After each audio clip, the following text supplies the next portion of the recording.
සංගායනයට අනුව ස්ත්‍රීන් වැඩි වෙලා පුරුෂයන් අඩු වෙලා ධර්මානුකූල විග්‍රහයක් බලාපොරොත්තු වෙනවා. මම හිතන්නේ අලුත් සංගණනයට අනුව ලංකාවේ වැඩිපුර ඉන්නේ ස්ත්‍රීන්, පුරුෂයන් අඩුයි. ප්‍රතිශතය ගැන මට මතකයක් නැහැ. කොහොමත් 50%කට වඩා වැඩිපුර ලංකාවේ වාසය කරන්නේ ස්ත්‍රීන්. ධර්මානුකූල විග්‍රහයක් බලාපොරොත්තු වෙනවා කියලා කියන්නේ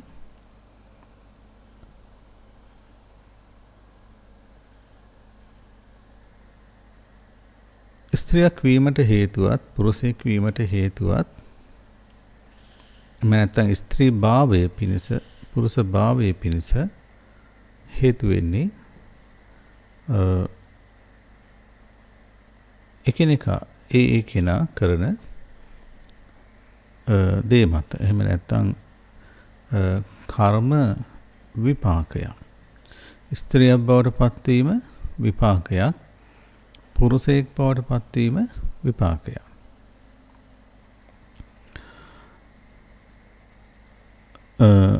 ඒක පාපී විපාකයක්, පුණ්‍ය විපාකයක් කියන එකටත් වඩා ස්ත්‍රියක් වීමට පුරුෂයෙක් වීමට බලපාන්නේ ඒ කෙනා කරන දේ විපාක. ස්ත්‍රී චිත්තේ වැඩිවීමක් සහ පුරුෂ චිත්තේ වැඩිවීමක් කියලා දෙයක් තියෙනවා. එහෙම නැත්නම් ස්ත්‍රී චිත්තේ පැවැත්මක් සහ පුරුෂ චිත්තේ පැවැත්මක් කියලා දෙයක් තියෙනවා. ඒ කාරණේදී සාමාන්‍යයෙන් සමාජයේ දිහා බැලුවට පස්සේ ස්ත්‍රීන් වැඩි ස්ත්‍රීන් ප්‍රමාණයක් පින්දහම් වලට යොමු වෙලා තිබෙන බව පේනවා. හැබැයි පුරුෂයන්ගෙන් බොහෝ අඩු ප්‍රමාණයක්, ඒ කියන්නේ ඊට වඩා අඩු ප්‍රමාණයක් පුණ්‍ය ක්‍රියාවන් වල යෙදෙන්නේ නැති බව තමයි පේන්න තියෙන්නේ. හැබැයි ඒ පුණ්‍ය ක්‍රියාවල යෙදෙන්නේ ස්ත්‍රියක් ලෙස, ඒ පුණ්‍ය ක්‍රියාවන් වල යෙදෙන්නේ පුරුෂයෙක් ලෙස. වැඩි පිරිසක් පුණ්‍ය ක්‍රියාවල ස්ත්‍රීන් යෙදුනට පස්සේ ස්ත්‍රීන් නම් යෙදෙන්නේ කර්මානුරූපව, එහෙම නැත්නම් කරපු දේ විපාක විදිහට එයා සුගති ලෝකේ උපදිනවා නම් උපදින්නේ බොහෝ විට ස්ත්‍රියක් වෙලාමයි. ඒ සුගති ලෝකේ ඉපදුනත් උපදින්නේ ස්ත්‍රියක් වෙලා. මනුස්ස ලෝකෙට නැවතත් ආයෙත් පැමිණියොත් මොකද ඒකට හේතුව? ස්ත්‍රී චිත්තය සහිතව, ස්ත්‍රී චිත්තය සහිතව, ස්ත්‍රී චිත්තේ වඩමින්, ඒ වගේම තමයි පුණ්‍ය ක්‍රියාවෙත් යෙදෙමින්. පුණ්‍ය ක්‍රියාව කියලා කියන්නේ දන් දෙන, ඒ වගේ තමයි සිල් රකින්න බව. ඒ වගේ තමයි භාවනාවක් තියෙනවා. දැන් මේ වගේ දේවල් වලට වැඩිපුර පෙළඹෙලා තියෙන ස්ත්‍රීන් බව අපි කවුරුත් පිළිගන්න ඕනි කාරණයක්. දානයක් දෙන්න යනකොට වැඩි පිරිසක් යන්නේ ස්ත්‍රීන්. පොයට උපෝසත සීල් සමාදන් වෙන කාලවල දිහා බැලුවට පස්සේ ශාලාවේ ගත්තොත්, එහෙම නැත්නම් ඒ විහාරස්ථානයේ ගත්තොත් වැඩි පිරිසක් ඉන්නේ ස්ත්‍රීන්. ඒ නිසා මේ හැබැයි ඒ ස්ත්‍රී චිත්තය පවත්වමින් වඩමින් තමයි මේ පුණ්‍ය ක්‍රියාවල යෙදෙන්නේ. කය බිදී මරණින් මත්තේ සුගති ලෝකේ උපදිනවා නම් උපදින්නේ ස්ත්‍රියක් වෙලා. පුරුෂයන් පුණ්‍ය ක්‍රියාවල, ඒ කියන්නේ දන් දෙන, සිල් රකින, ඒ වගේම තමයි භාවනා කරන. මෙන්න මේ ක්‍රියාවන් වලට වැඩිපුර පෙළඹෙන්නේ නැති බවත්. එහෙම නැත්නම් සමාජයේ දිහා බැලුවට පස්සේ අඩු ප්‍රමාණයක්, අඩු පිරිසක්, ස්ත්‍රීන්ට වඩා අඩු පිරිසක් ඒ පුරුෂයන් පුණ්‍ය ක්‍රියාවල යෙදෙනවා. ඒ වගේම තමයි ඒ අය පවත්වන්නෙත් වඩන්නෙත් පුරුෂ චිත්තය. මොකද ස්ත්‍රියක් වෙන කොහොමද කැමති වෙන්නේ නැහැ. ඒතර පුරුෂ චිත්තයේ සහිතව තමයි කය මිදලා මරණයටපත් වෙන්නේ. ඒ නිසා බොහෝ විට උපදින්න තියෙන අවස්ථාව වැඩි පුරුෂයෙක් වෙලා.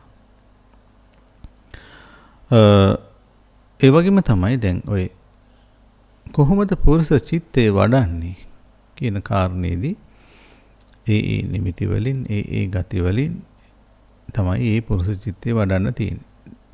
ඒ කාරණේ පැත්තකින් තිබ්බත් යම්කිසි කෙනෙක්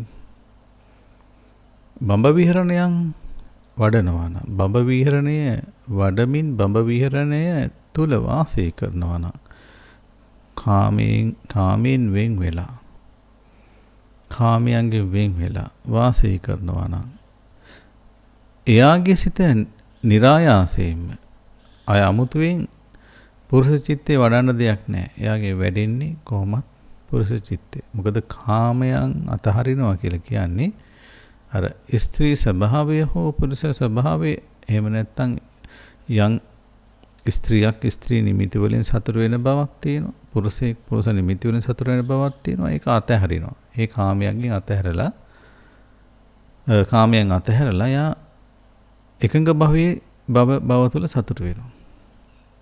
එහෙම පිරිසිතින් සමාජය තුළ හොයාගන්නවත් අමාරුයි. ලේසි නෑ. එහෙම අය බොහෝ අඩු පිරිසක් ඉන්නේ. ඒ නිසා සමාජය දිහා බැලුවට පස්සේ ඒ බඹ විහරණ වඩමින් හෝ එහෙම නැත්නම් සිත එකඟ කරමින් සමාධිගත කරමින් ධ්‍යාන වඩන අය මේ සමාජය තුළ තාමත් අල්ප ප්‍රමාණයක් ඉන්නේ. නමුත් ස්ත්‍රීන් විදිහට පුරුෂයන් විදිහට ගත්තට පස්සේ වැඩි පිරිසක් පුණ්‍ය ක්‍රියාවල යෙදෙනවා නම් ඒක ශාසනය තුල විතරක් නෙමෙයි සමහරක් වෙලාවට අපි හිතමුකෝ වෙන සමාජය දිහා බැලුවට පස්සෙත් ඒ වගේ දෙයක් තියෙනවා. අර හොඳ දෙයකට යහපත් දෙයකට පෙළඹෙන අය ස්ත්‍රී වැඩි. ඒ නිසා එහෙම හිතන්න පුළුවන් මේ ස්ත්‍රීන්ගේ ප්‍රමාණය වැඩි වෙන්න හේතුව. මොකද ස්ත්‍රියක් විදිහට මරණයටපත් වෙද්දී ඒ ස්ත්‍රී චිත්තයේ සහිතවම ඒකට පාදාන සහිතවම මරණයටපත් වෙද්දී නැවතත් ආ ස්ත්‍රියක් බවට පත්වීමට තියෙන අවස්ථා වැඩි. හැබැයි හොඳ දේ කරනකොට සුගති ලෝකයේ උපදිනවා. නරක දේ කරනකොට පාපය කරනකොට දුගති ලෝකයේ උපදිනවා.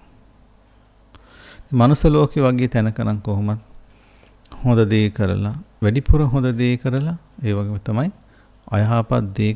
අයහපත් දේ විපාකත් ලබන තැනක් වෙලා තියෙනවා.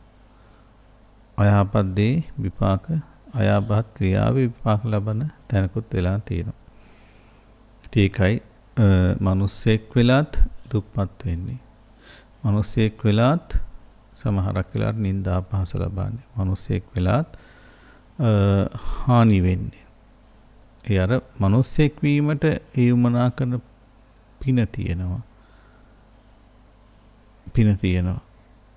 හැබැයි අර නොයෙකුත් ආකාරයේ හානි වලට එහෙම නැත්නම් නොයෙකුත් ආකාරයේ දුක් වලට මුහුණ දෙන්න හේතු වන පාපී ක්‍රියාවන් වලත් යෙදিলা තියෙනවා. පාපී විපාකයක් තියෙනවා. ඒ නිසා ඒ ප්‍රශ්නේදී අපි ඒ ආකාරයට කල්පනා කරන්න පුළුවන්. ඒ වගේම තමයි දැන් සාමාන්‍යයෙන් ගත්තට පස්සේ සමාජය දිහා බැලුවට පස්සේ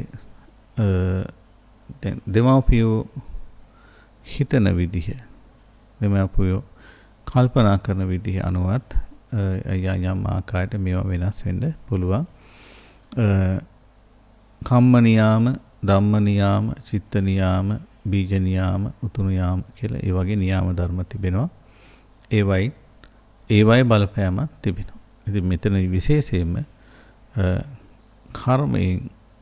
කර්මයේ විපාකයක් විදිහට අපිට හිතන්න පුළුවන් මේ බඳු ආකාරයේ ස්ත්‍රීන්ගේ වැඩිවීමක් සහ පුරුෂයන්ගේ අඩුවීමක් මේ සමාජය තුළ ජනයා තුළ දකින්න ලැබේ. ඒක වෙනස් වෙන්නත් පුළුවන් අනාගතයේදී. හොඳයි මං හිතන්නේ මේ ප්‍රශ්නෙට උත්තරය ඇති.